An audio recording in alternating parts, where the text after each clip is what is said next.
Hey, what's up? It's Tati back with another review of Dark Side of the Ring, this time Season 4, Episode 6, The Tragic Fall of Adrian Adonis. Now, Adrian was most notably known for his time in the WWF as the adorable Adrian Adonis, where he played a flamboyant gay wrestler that people absolutely loved to hate. Unfortunately, his life was cut short at the age of 34 after a tragic car accident. Now, Adrian was from Buffalo, New York, and he dropped out of high school because he was bored. And during this time, he would often get into street fights, and people would just not be able to beat him. He was tall, he was bigger than everyone, and even his friends would use him as like a bodyguard. Now, he did join a street gang with his friends, and while many of them went on to actually be, real gangsters, he went on to do wrestling after playing football for some time. Now, he would often wrestle people for money. Well, not wrestle, but like have fights with people and bet money that they couldn't beat him in order to make money. Now, this caught the attention of Vern Gagne with the AWA, and by 1974, he was signed with them. And he was successful there. He also won the tag team titles with Jesse Ventura. They were part of the East-West connection, and people were soon notably taking a lot of notice of how well he did in the ring. However, while he was successful as a wrestler, he also was facing some demons, and that was cocaine. So it's no surprise that wrestlers would often turn to alcohol and drugs while on the road. Now, his drug use did not spiral out of control until he got to the WWF. So in 1981, he and Jesse Ventura, they went on to the WWF, where they competed as a tag team and also did singles matches as well. Now, during this time, obviously they're making more money than they were in the AWA. So now that can afford them to live more of a lavish lifestyle. Adrian was known for having a lot of cocaine, and he would also attend parties almost every night. Now, one person who idolized him a lot was Bret Hart. Bret was also on this episode talking about his friendship with Adrian and how close they were.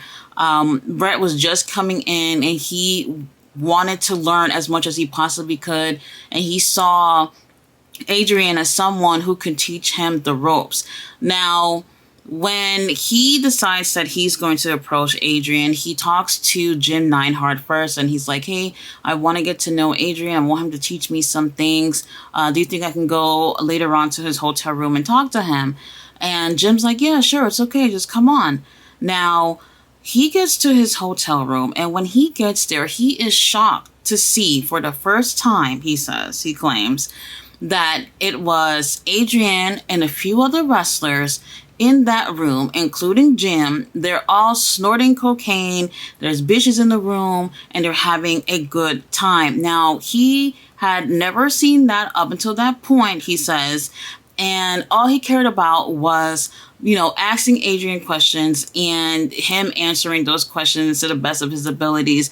Now, while Adrian is actually talking to him, he was feeling a little nervous, like, I don't know if I could trust Bret because he's a promoter's son. He's probably the type to snitch and tell people about what's going on while we're not at work. And Jim was like, nah, he's cool. Don't worry about him. He won't tell anyone.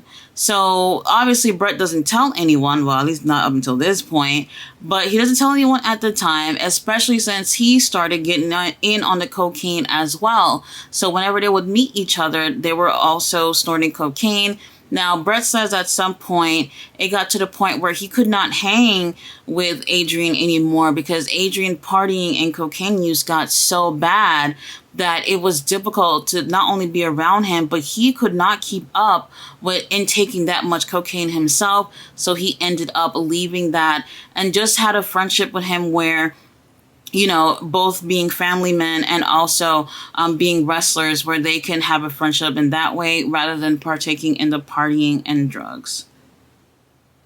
So interestingly enough, although Adrian was doing so much coke and he was getting worse while he was out on the road, his wife makes it seem like she had no idea what was going on. And even Brett had the idea that she also didn't know that he was doing drugs out on the road.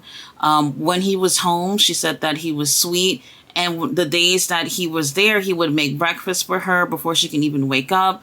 He would always call her several times a day. And whenever he came home, he would spend time with the family and always brings them gift and spend quality time with them. She had no idea during the time that he was taking so much drugs. And with him taking so much drugs, he became absolutely more rough in the ring, and other wrestlers was not feeling it.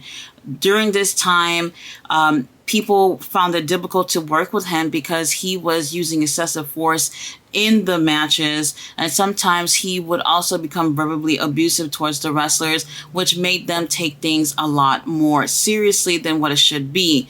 So now, fast forward to 1985, Vince McMahon decides that that whole New Yorker biker gimmick thing is just not working. We need to try something else. And what does he go for?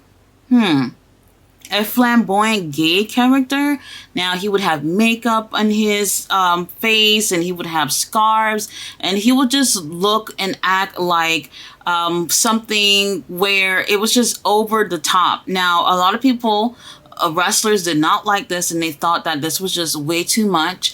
And for everyone who's been saying lately that wrestling and politics don't go, this was how Vince McMahon mixed wrestling and politics, by knowing that everyone hates gay people. Let's put a gay person on here and get him even more heat as a heel. And this actually worked. Now, he did such a great job at being this flamboyant character that he ended up having his own little talk show segment on the show called The Flower Shop.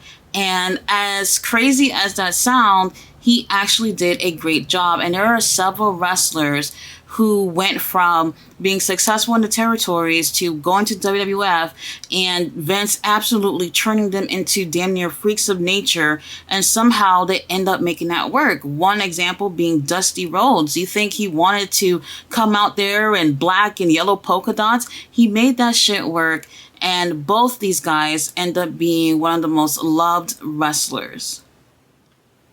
So now it's 1986, and Dan Spivey has debuted in the WWF. Now, at this point, he had only been wrestling in the ring professionally for maybe a little bit over a year. So he's a new kid coming into the WWF, and Adrian is to have a series of matches with him, pretty much beating up the new guy before having his big feud with Hulk Hogan. So this little beatdown was supposed to just get some heat onto Adrian. So they had their first match, which was televised, and during this match, Adrian is being more rough than usual, and Dan is not feeling it, but he finishes the matches and walks the fuck off. He's really upset that Adrian would be so rough during this match. Now, they end up having a little bit of animosity with each other or whatnot. So the next night, they're moved on to the next town, and Vinnie Mac let them know that they're having another match again, but this time it's not televised. Now, they go out to have this match, and they both have real heat with each other because of the night before. Now, during this match, again, Adrian was being rough, and then he puts him into a sleeper, and Adrian is tightening it to the point that Dan is having issues breathing, and he gets so mad he ends up snapping, and he beats the shit out of Adrian in the ring. Now, the ref is telling Dan, hey, stop it. This is not part of the match. But Dan's like, nope, I don't care. And he still is throwing blows on Adrian. And it got to the point that the wrestlers from the back had to come and separate these two. They end up taking Adrian to the back. No, not Adrian. They end up taking Dan to the back. And then soon later, Adrian comes and follow. Now, when Adrian comes to the locker room, he comes and he's mild-mannered, and he seems like he's going to apologize. Instead of apologizing, he runs up to Dan, pulls him by the legs to drop him onto the ground, and they're fighting again. Now, it gets to the point where Dan had gave Adrian an uppercut, and Adrian fell straight to the ground, busts his head open on the ground, and he's bleeding. But even worse, his cheekbone is sticking out of his cheek. Now, Adrian was absolutely humiliated by this. He's always the guy to always win fights, whether if it's in the ring or if it's, a street fight. So he was really surprised that some new kid is going to come out of nowhere and beat the shit out of him and break a bone in his face. Now, he was gone for a few months. And after a month in the WWF, they did fire Dan Spivey. So they ended up letting him go. Maybe most likely had something to do with that. I'm not entirely sure because he doesn't seem to be sure as well. Now, by 1987, suddenly Adrian was let go from the WWF, and most wrestlers, they think that it has something to do with being fired due to substance abuse, since after that injury from Dan, he got more heavily into the cocaine. So after a short hiatus from wrestling, he goes back to the AWA, and this time there's something very noticeably different about him. This time he is 400 pounds. He is struggling to move around in the ring, and he's even having issues breathing. He's only 34 years old. Now, it takes 6 months for him to lose 100 pounds, and he ends up going to Japan, where he is wrestling. Now, while he's in Japan, he does end up seeing Dan Spivey. They are at the iconic Ribera Steakhouse in Tokyo, where they had some drinks and they apologized to each other for what happened not too long ago, a few years prior. Now, after his little tour in Japan, he goes to LA, where he meets up with his wife. And unfortunately, that's the last time she ever saw him alive. After he left LA, he went straight to Canada, where he's supposed to have a series of matches there. And unfortunately, that's where he ended up having his tragic car accident. So now Adrian is in Canada. He is riding with Dave McKigney. He is also known as the Bear Man with the Big Bear promotion. He also is riding with the Kelly twins, Pat and Mike. Now, he's not there to wrestle any bears, which is what you can expect with Big Bear Promotions.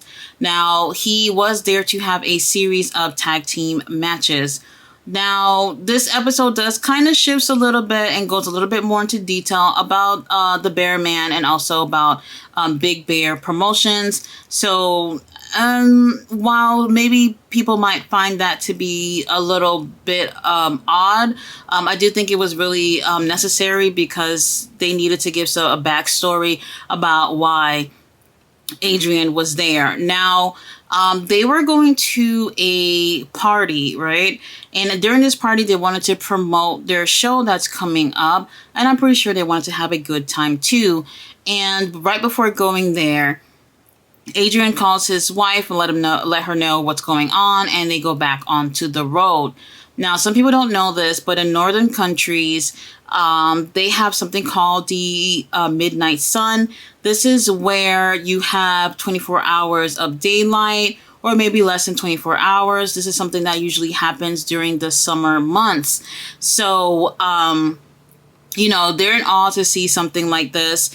And Pat, he's the one who's driving. And while he's driving, according to Mike, the brother that did survive, he said that Pat was blinded by the sun and ended up swerving onto a stream. And the car crashed, and he looked over at his brother and he saw that his brother was instantly dead. He doesn't mention about if Dave was dead, but Adrian, he was still alive and he was calling out for help. Now, during this part, they don't go into a lot of details, but Mike doesn't really talk about how he was able to get rescued and not Adrian, even though he was still alive. I'm not sure what happened with that. But what he wanted everyone to know was that his brother was not drunk and he was not fucked up on drugs when this happened, because after this happened, the media took the story as, wrestlers were drunk driving and ended up crashing into that stream. So he wanted everyone to know that that's not the case. To be honest, there was no autopsy to prove if that happened or not, since they didn't do any testing on his brother who was driving. So there's no real way to truly confirm that. It's just his word of mouth. And he can possibly say that his brother was not under any influence, just trying to save his brother's legacy. Now, unfortunately, what ended up happening here is that Ricky Johnson is the brother of Rocky Johnson. He was in another car and he noticed the van in the stream. He went out there and he saw Adrian. And when he saw Adrian, he said that Adrian was calling out for help and that Adrian's arm was sticking out, but his bone was like all the way out of his arm. And for whatever reason, he said he could not save Adrian. And I just found that weird how you couldn't help him, but only one person was able to get pulled out. Now, I have seen a shoot interview with Sabu and he says that Adrian ended up dying from drowning because nobody helped him. I don't know if that's the case because they don't mention that here in this episode. And I don't see anywhere online where they actually say that it was due to drowning. They just only say that it was with a car accident. Now, the fucked up part along with all of this is that the ring crew, they pulled over, okay? And you would think that they was going to pull over to get help for them. These motherfuckers robbed them while they were dead in the car. They ended up taking jewelry, money, whatever of value, and they end up taking it. Now, later on, the police end up finding them and they get arrested and spend some time in jail. And the only reason why they got arrested was because Adrian's wife realized that his ring that he never takes off was not on his finger when they found him in that car. So then they end up investigating and found out that the ring crew had robbed everybody in the van, which is absolutely despicable. Unfortunately, Adrian, Dave, and Pat, they end up passing away from this accident. And Mike, he ends up surviving. And to be honest, it just seems like when they talked about their death that there's still some unclear information.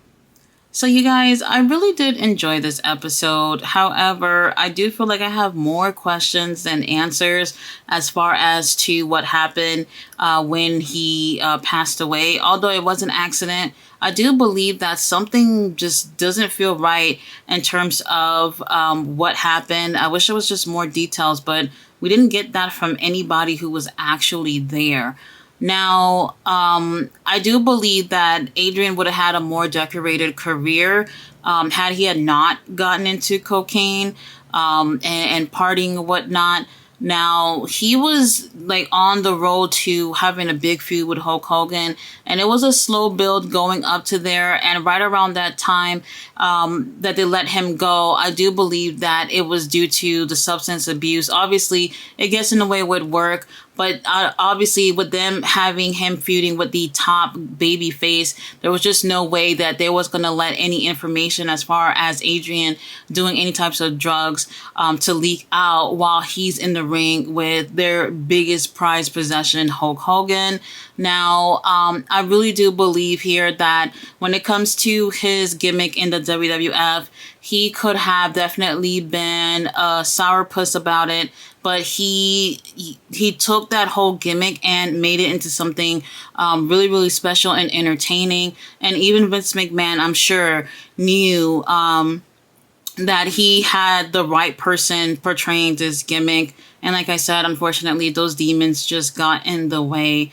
Now, next week, we do have the episode on Abdullah the Butcher. He is going to be on there. And I'm looking forward to seeing what's going to be said here because I do feel like one of the episodes, the one about Bruiser Brody, Abdullah was lying through his teeth throughout that whole damn episode. So I want to see how truthful he's going to be when he's talking about his damn self. So I'm interested to see how that goes. Guys, thanks so much for watching my review. I'll be back tomorrow with Dynamite. Bye.